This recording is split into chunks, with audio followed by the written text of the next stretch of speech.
I can still feel the weight of that first hammer in my hand, the day I began building the house on Maple Lane.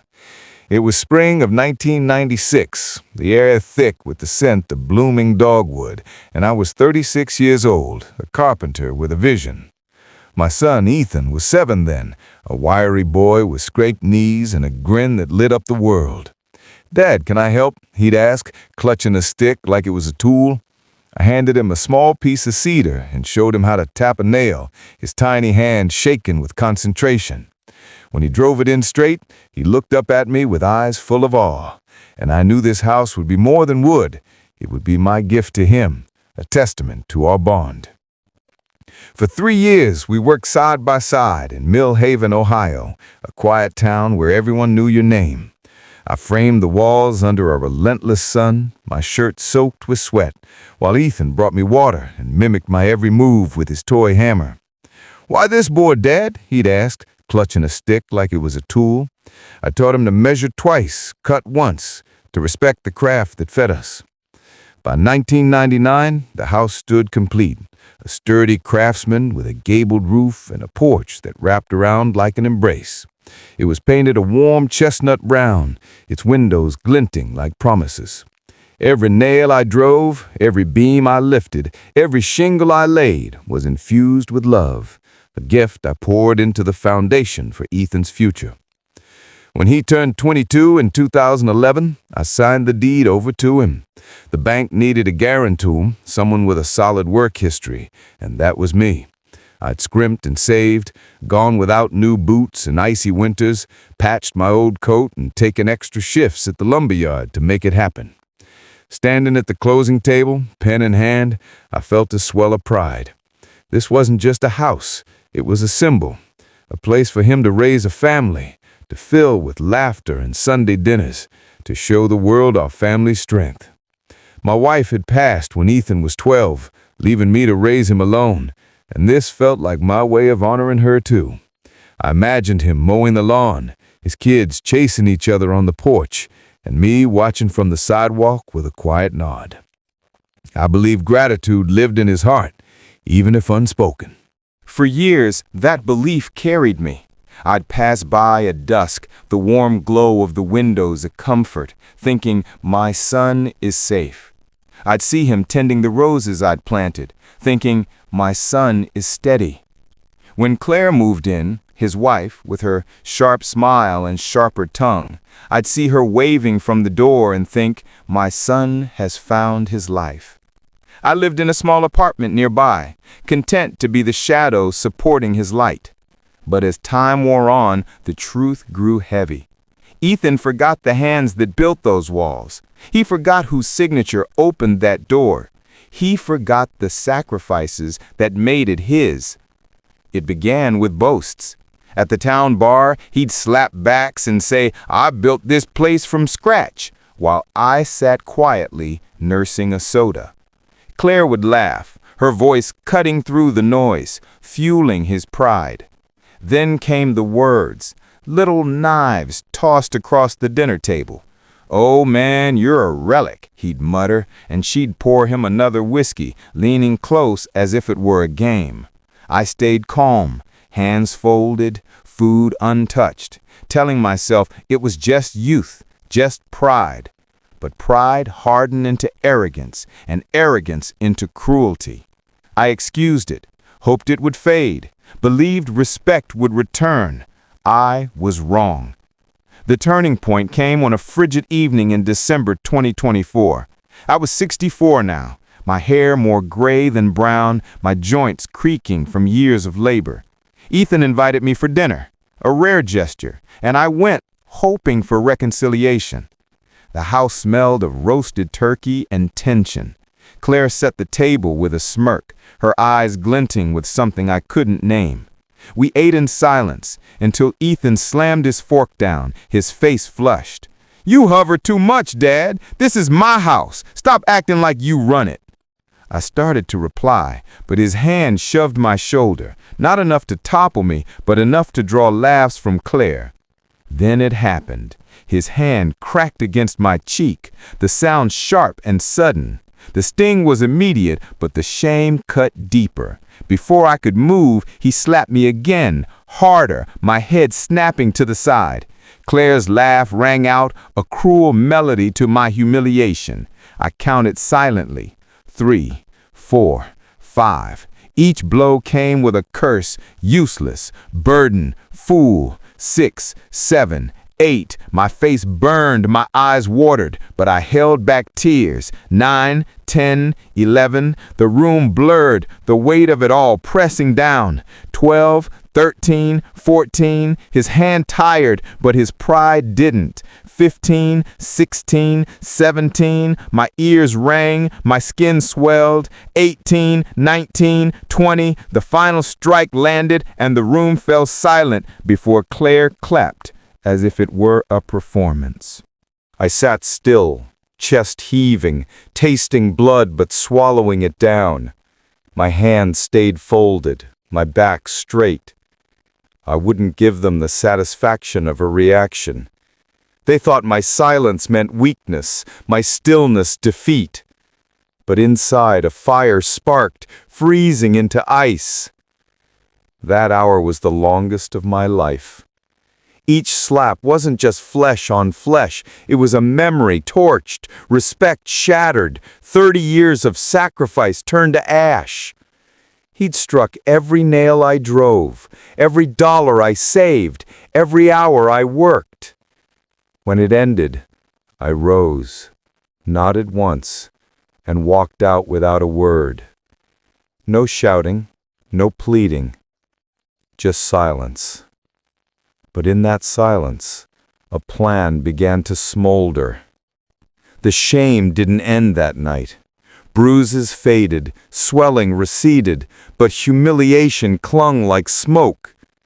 The next morning, I stepped outside to find neighbors on their porches, their eyes darting away.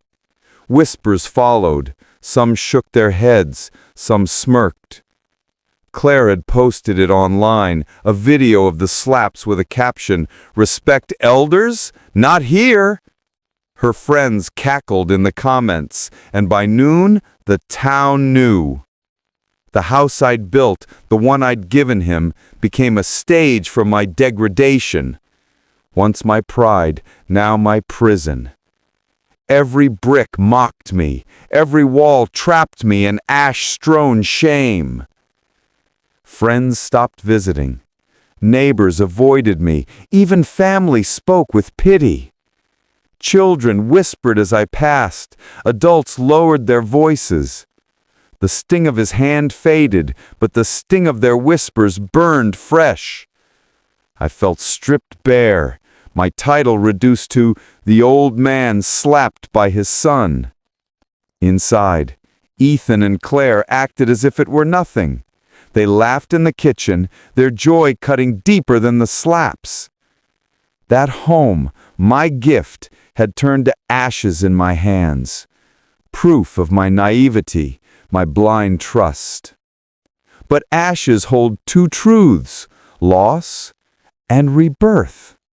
As I carried the pain, clarity grew. They turned my gift into a stage, my silence into a jest, my dignity into cinders. Yet they forgot one thing, the deed. The house he thought was his empire was still mine on paper. He'd mocked me within walls I controlled. As the world laughed, I began to plan a fire of my own. That night, I sat at my kitchen table, the lamp's dim glow casting shadows on the walls. My heart was hard and cold. I pulled an old shoebox from under my bed, filled with receipts, letters, and the deed. My hands trembled, not from fear, but from the weight of what I held. There it was, the title, my name etched clear, Ethan's absent. He thought it was his, but the law said otherwise. The mortgage, the guarantee, the property, all mine. I stared at it, recalling the day I signed it with pride, believing I was kindling his future. Now it was a pyre he'd fueled with every slap. But pyres can be extinguished. I read every line, every clause, ensuring no error. The law was on my side. The world mocked me, but the law would heed my ink. My heart steadied with each word. I closed the box, rested my hand on it, feeling control return like embers reigniting. They thought they'd reduced me to ash, but the joke was theirs. The deed was a torch sharper than fists, a blaze heavier than hands. Ethan had forgotten who signed his life into being, who raised the roof over his head. That night, I decided to burn his throne to the ground. My plan was a slow burn, like a fire creeping through dry wood. I wouldn't warn him, wouldn't give him a chance to plead. He'd go to work believing his world secure, and while he was gone, it would turn to cinders.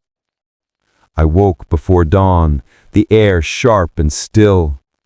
I put on my old coat, the one he'd ridiculed, brushed the dust from my shoes, and tucked the shoebox under my arm. My steps were slow but firm as I walked to my lawyer's office. The radiator's heat filled the room, but my resolve was a cold flame. The lawyer, a stooped man I'd known for years, looked at me, then the box.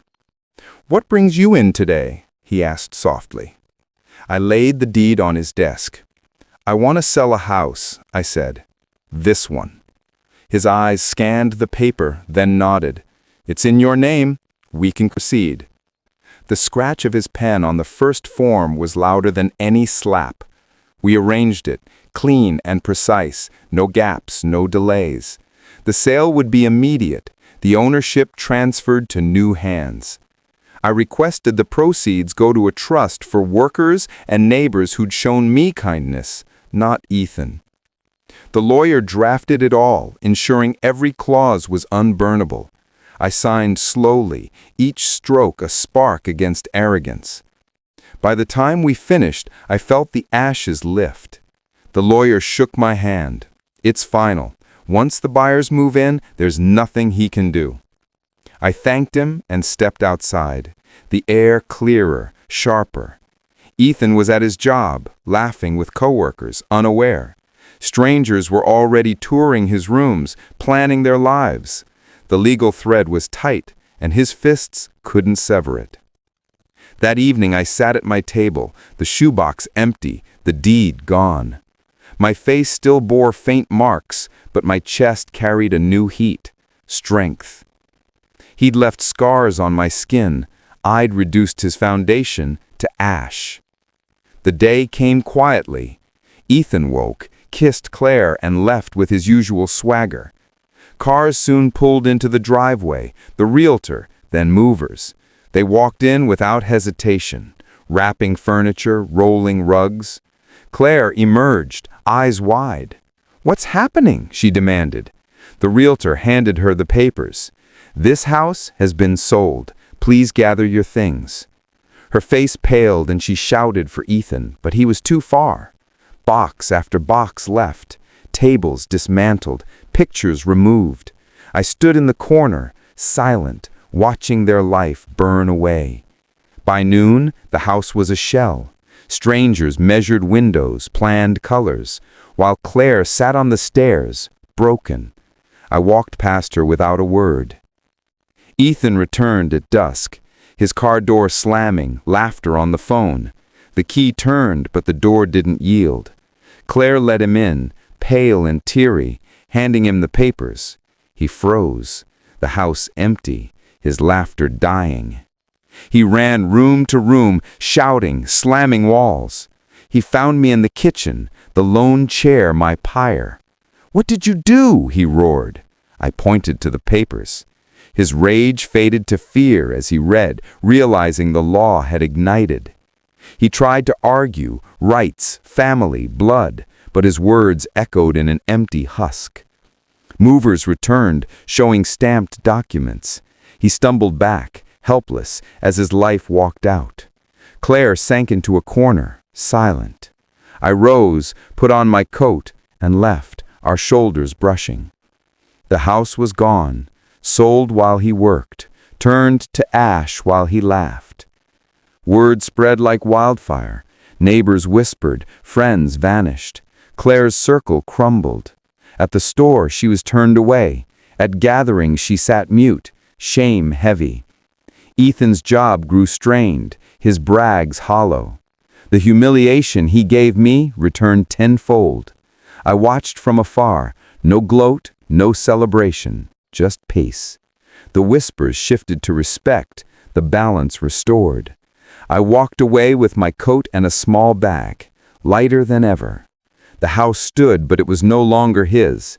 It belonged to strangers who'd honor it. I'd given Ethan everything, tools, lessons, a home, only for him to repay me with 20 slaps and Claire's laughter.